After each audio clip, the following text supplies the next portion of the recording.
feel like even TeebuL as well, XY and Orianna. Orianna, I think a little bit less expected for him to lose there, but it's going to be interesting to see how this one turns out. Yeah, to me, this is a really fun one. We'll do the intros first. I guess I'll talk about why. As in the top right, our Red Pros player, it is TeebuL, one of the UK boys, but also representing Pakistan and hence the rest of Asia region.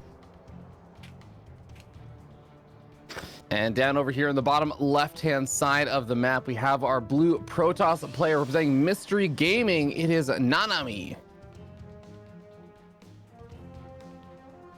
But yeah, Nanami looked, kind of got rolled in my eyes against Miomaika, but Miomaika to me can do that. And then I feel like Cyan was the toughest 0-1 player in the Asia regional. So, and that happens for a reason, because I believe everyone that's 0-1, they obviously get matched against another 0-1, but ESL have like something of a seeding system where the 0-1s, to match which 0-1 plays which 0-1, right? It's not just fully randomized.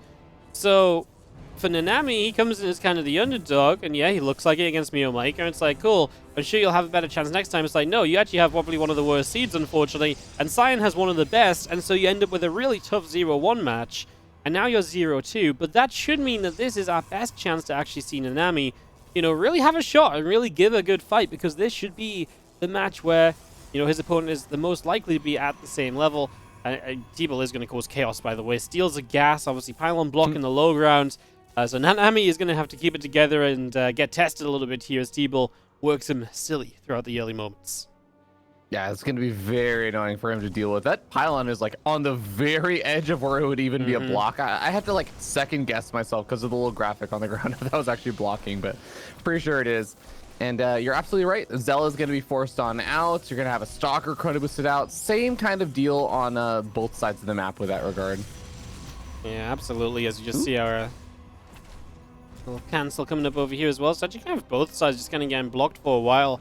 Obviously, TeebuL has both of his gases, though, so if he wants to put down some tech earlier than his opponent, he absolutely can, where Nanami, he just can't afford to build tech. Like, he had to clean up the pylon to be able to build the Nexus because he can't afford anything else, so there is a bit of a difference here. We are going to see TeebuL able to expand as well a few moments after, but again, has gas in the bank, so his tech should also start sooner, and that should be an advantage that TeebuL can work with over these early few minutes.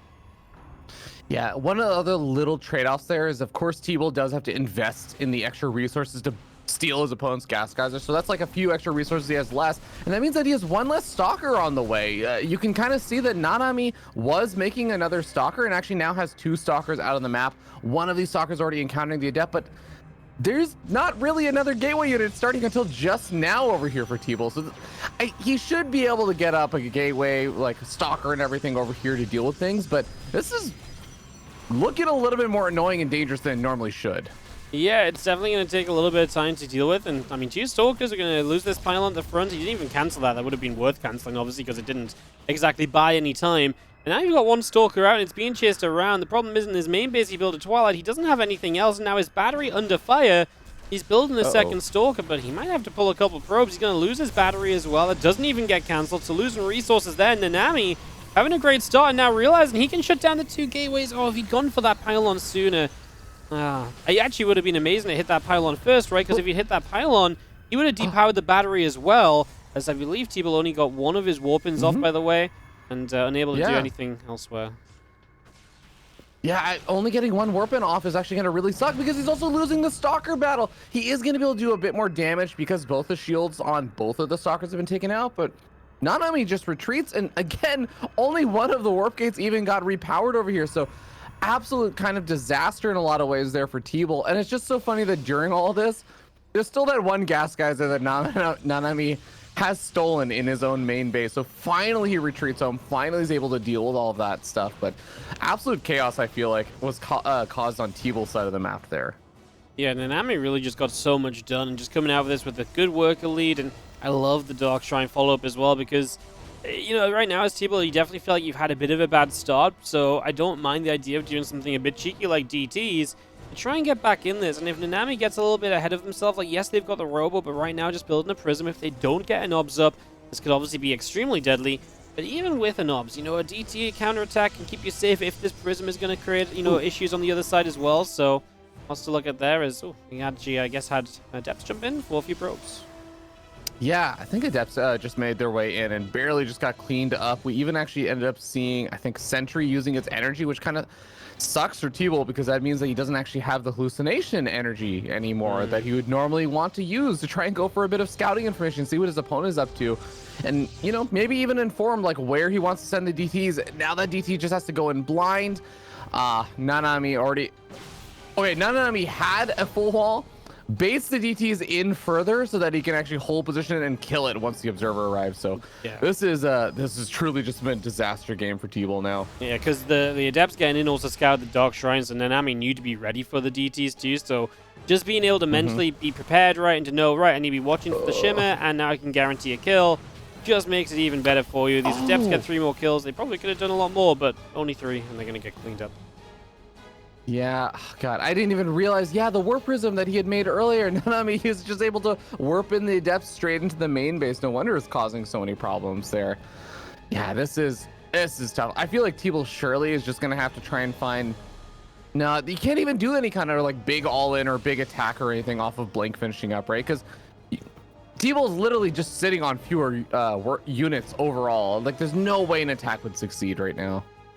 Yeah, I don't really think so. The DT finds a couple kills on the third base that's building. A couple probes is down here early, so they're getting punished just slightly, and the DT stays alive at least. That's what TeebuL kind of needs. He's down 7 workers. You know, TeebuL, the shame is he has the faster blink as well, but he's just not being able to use it because he's being kept at home by this Adept play, and just maybe by the fact he doesn't have that many units either. But with blink, you can usually try and force a fight where the opponent's units are not, so... Yeah, that's just kind of telling you just how much control Nanami actually has over the game right now, because TeebuL seems to feel terrified about absolutely everything that's going on. Yeah, and it's even worth mentioning that Nanami is playing pretty safe. Like the double shield battery over at the third base and everything, that makes things more difficult. Even if the Stalkers are able to move out, say, right now, across the map, try and take some trades, they're going to be dealing with units that are just constantly getting healed up by the shield batteries. So it just makes things a lot more difficult to actually get any real damage done. Not to mention the fact that there are going to be 2 Immortals now out on the map. Blink now finished up over here for Nanami. And after the 6 pylons finish up, no fear of supply block for a bit. Yep, making sure you're very free in that regard, and Nanami just going to come and push. And I mean, the numbers are absolutely in Nanami's favor. There's obviously going to be a defensive battery you have to fight against, but even the Sentry doesn't have energy for TeebuL, so that's one thing you also have in favor as Nanami, and you have the Prism Micro to add on to the Blink Micro, so that's another thing in your favor, and it looks very good basically. TLD off and Nanami pushing in the lead early and set them up very well, and well, these Stalkers go back and forth a little bit, getting into a bit of a concave here, and just seeing a few more Stalkers warping in from TeebuL. Super Battery healing up, and it's doing a lot of work. We now blink upwards into the probes, which I don't love. The Stalkers of TeebuL can blink forward, knocking down the Prism. It might just be too little too late. You've had these Immortals wailing on you the majority of this fight, and that's just a lot of units lost, but it's sold. It's just, you know, you're still down a lot of army supply at the tail end. Yeah, I feel like the fact that Nanami is still ahead is a testament to how far ahead he was, because I'm with you. That fight felt like it went a lot better for TeebuL than it should have, even though things still end up not in an amazing position for him. Because, yeah, that blink forward is really weird, because I think it was during the shield battery overcharge still being active, so the probes were even dying slower than normally you would expect them to. Just like a lot of things not quite going exactly how you think Nanami would want them to. But now with a bunch of slow zealots warped in, Nanami can't really do anything for a bit now, right? Like he warped in a bunch of slow zealots and charges only just now started up. He basically just has to go home. And does that give TeebuL a chance to like tech up into something that he can make something happen with? I mean, in theory, yes. I do, you know, I mean, when you look at the game, TeebuL's lead is, or TeebuL's disadvantage, sorry, is not in necessarily like economy or anything, right? Like his probe count is good. He's getting a 4th base pretty much in sync. Like, it's not brilliant, and he has been mining less overall. The problem is he's not progressing his army any further. And I mean, he has the Dark Shrine, and he's been, you know, throughout the game active with DTs, but he's also missing a lot of infrastructure. So I feel like it's tough because a lot of the things he needs right now is, yeah, maybe like a Robo Bay and some disruptors, like comeback mechanisms, but he also just needs a baseline kind of setup, and that baseline setup is missing too. The 3 extra gates, for example, are something that he's just, you know, behind on. His opponent already has doubled the gateway count. So I think the answer is no. He's not going to get the chance because he just doesn't have the foundations necessary to really stay alive in the game. And what he's trying to do now is build those foundations and hope Nanami doesn't punish him while he's doing it, but I'm not sure if that's going to be the case either. As you can see, Nanami's already happy to trade and sending the Zealots up into the natural. That's a lot of Zealots to deal with right now as TeebuL when you only have 4 gates of Warpins. Oh, that is very painful to deal with. Even if you had a full set of Warpins over here, this is a lot of Zealots to deal with. You have to send more than just 1 round of Warpins or something to deal with that. Stalker's also going to be able to continue to pressure over here. Shield Battery Overcharge was popped, so TeebuL can theoretically take slightly better trades than otherwise, but even then, Shield Battery Overcharge, it's barely actually helping out all that much, and most of the army is actually engaging outside the range of it because he just kind of have to. He's distracted dealing with the Zealots in the main base at the same time. Yeah, great fight from Nanami. Just beautiful movement in the idea of, like, you know, you send the Zealots in one way, you're going to punish with the Stalkers on the other side. He's missing an Observer to be able to really continue through with this, but yeah, you can see that TeebuL, I mean, he was just so far behind from the start, and he's just remained in that situation. A little Adept that's going to check out the 12 o'clock from Nanami, just see what's going on, but at the end of the day, honestly, TeebuL just does not have enough, and if you told me right now that, you know, Nanami had a Robo Bay and Disruptors on the way, I would actually believe you too. I feel like he absolutely could have had some extra tech coming up behind all of this because he's just had that much of a lead throughout. And again, the moment he gets an Observer to actually be able to clean up the DT here, they'll go a lot better for him. There's actually a lot of Zealots from TeebuL. This fight will be a lot better for TeebuL because of those Zealots. So it's actually going to be TeebuL's chance to bounce back a little bit in Nanami. And he just hasn't got any reinforcements here. Apparently, his Stalker's getting shoved back.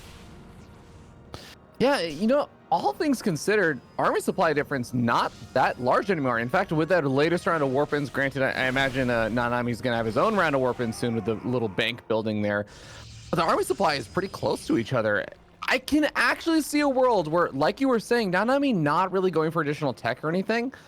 Maybe there's a world where TeebuL can start to get out enough good trades, enough good power units and stuff, just the Zealots putting in some work, maybe even add an Archon or 2.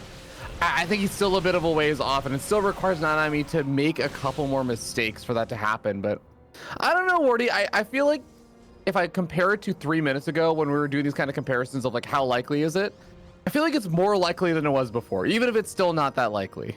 Yeah, no, I'm with you, man. Like, it seems it's definitely getting closer. But Nanami, I just feel like Nanami should have absolutely been able to tech up into absolutely like unlosable position, whereas now, yeah, maybe still at the whimsy, you know, because some of these fights and engagements.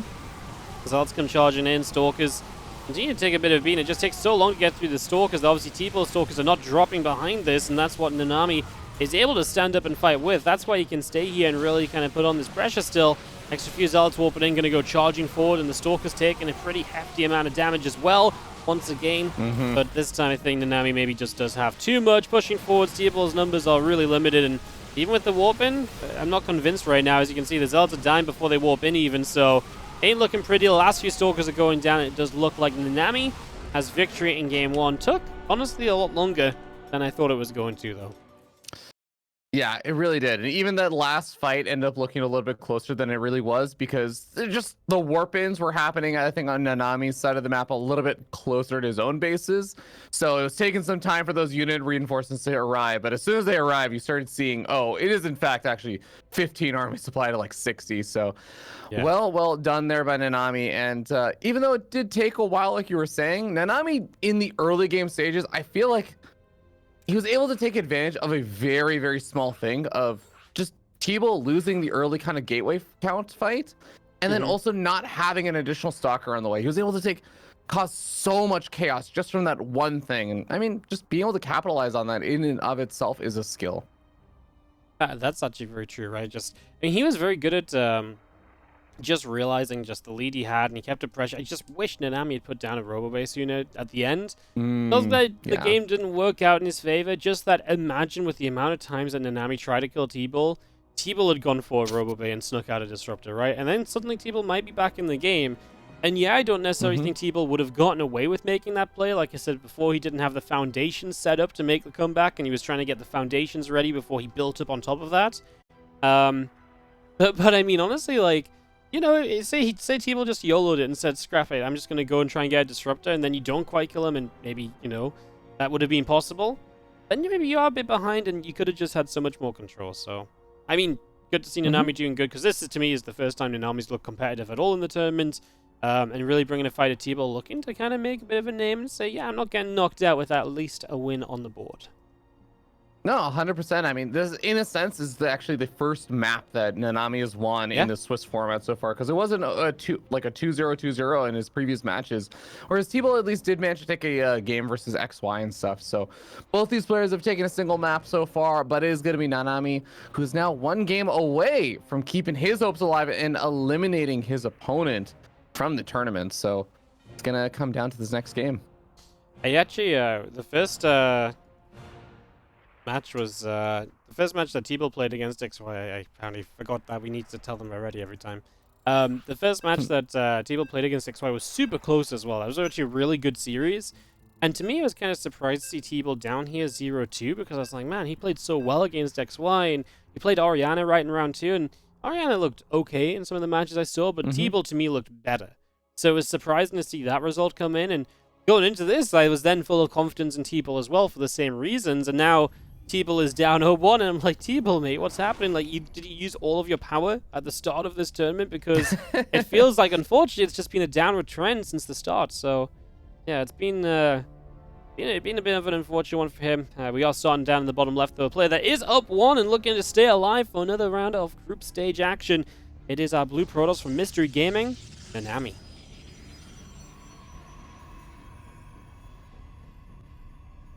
And up at the top right-hand side of the map, our red Protoss player representing Berserker Esports, he is TeebuL.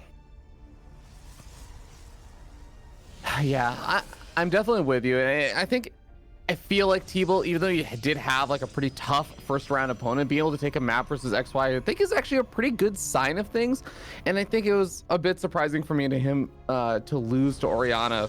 So him now being down 0-1, I think is tough. Though I will say a saving grace of, if you want to think about that last game, is that TeebuL fell really far behind. Like, the way that I look at it is he fell really far behind to a very, very small, minute detail in how like the gateway interactions worked of the early game units, and just the fact that he skipped an extra stalker because he went for the extra gas steal, so he just had fewer resources. Like, that's such a weird, very niche way to fall really far behind, and even then it seemed like he was almost maybe starting to mount some kind of comeback for a while, because it took him a while to die. Going into game number 2, I still have a lot of high hopes here for TeebuL's chances in it. Oh, absolutely. I think you can't just disagree with the fact that TeebuL just fell behind super early. And while that can absolutely happen again, if the start is a lot more even, I still think I favor TeebuL based on what I saw in previous rounds. Because what Nanami did in this last game as well, while he got the job done, it still wasn't exactly convincing. Because I think if you give that lead to a lot of other players, it is much more convincing. We don't have 5 or 6 fights happening before he's finally able to break down the guy that's been half the gateway count of him this entire time, right? So, I like the move of like the Zealots in the natural and the Stalkers hitting the third. I think that was the best attack he had. The rest of the time, it just felt very uninspired, and maybe that's him falling into the the lull of, oh, I'm super ahead, I can just do whatever, attack the third and I'll win, and he didn't, and then it gets a bit awkward. But yeah, I do worry a little bit still if this game turns out even, because again, from what I've seen of TeebuL, I still favor him a little bit. We'll see if it works out. Robo facility, starting point here from Nanami, so getting that set up on the main base, getting that ready to go, and TeebuL has a pylon in the main, which is obviously just trying to spot what the units are. 2 adepts begin to shit across the map, and TeebuL's own tech, Twilight Council, coming down. Both players going to put the tech structure in before an expansion. Yep, neither one of them going to be playing around with the super duper fast expansions like you do sometimes on the maps where you have a high ground natural and all that good stuff. But the Stalker's going to be encountering the Adepts right as their shades going out. So one of these Adepts should take a little bit of damage past the shields, but the Adept Shade should save them from taking too much more. And TeebuL has 2 more Stalkers that are going to be popping on out to help deal with these Adepts, and also just knows about their location. Should know and have the shield battery already on the way, and that's exactly what the case is. Yep, he's just going to block those off. Obviously, from Nanami, by the way, 3-gate Robo. A lot of 3-gate Robos, when it's not proxy, is just a Prism and Pressure with gateway units, but this is actually an Immortal building first, so this is going to really stack up. Now, there's a Dark Shrine on the way from TeebuL. I'm not sure if we're going to build an Observer here from Nanami, because to me, he's rushing out like an aggressive attack. An Observer may not be a part of this, so it is very possible that these DTs cause trouble. especially because if there is an observer, I highly doubt it's going to be like one at home and one with the army, so there's at least going to be somewhere these DTs should be able to find an entry point to deal some good damage. Yeah, 100%. I think you're absolutely right. Double Adept Warp in over here. I feel like this can be good and bad over here for TeebuL. On the good side, I think it's going to scout out and see kind of what's going on. On the bad side, I actually wonder if this is going to maybe draw TeebuL back at home, and then it's actually going to centralize TeebuL having all of his units, including maybe the Observer, there and ready at the time that the DTs start to pop on in. Because if this ends up pulling him back a bit or forcing some Warpins back at home, TeebuL may actually have an easier time dealing with the DTs as well. Well, here we go. These a couple of depth shaded, and they're going to get after a couple probes straight away. 3, 4. I mean, first ops pops as well, by the way. But, I mean, at this point, it's already just the Adepts putting in serious work. We do lose one Adept. Maybe could have had another shot off. At the same time, we move across the map. TeebuL does not necessarily need to save the low ground in this case. He's obviously on, his opponent's on one base, and he's just done a lot of damage. I think TeebuL's issue is he just has no units. The Observer's coming across the map, so DT doesn't defend here either. And that's going to be the problem is, TeebuL has the 2 DTs heading into the main, but there's an Observer here as well, and a couple units to these DTs. They might out-DPS those units, but in theory, we should be fine. And TeebuL's already lost power to one of his gateways, likely about to lose power to a second, as this pylon should easily be taken down. Don't think Super Battery can necessarily save that, not if it's dead anyway. So it looks like TeebuL just doesn't have the units at all to deal with this, and well, the probes obviously pulling in to try and fight. The Immortal taking a beating off the Stalkers, wouldn't mind seeing that saved by the Prism, which does indeed happen. And as you can see, just, well, a lot going on here at the moment for Nanami, just putting so much work in, and that's going to be good to go, and that's going to be our game. Nanami takes it 2-0, not just that game.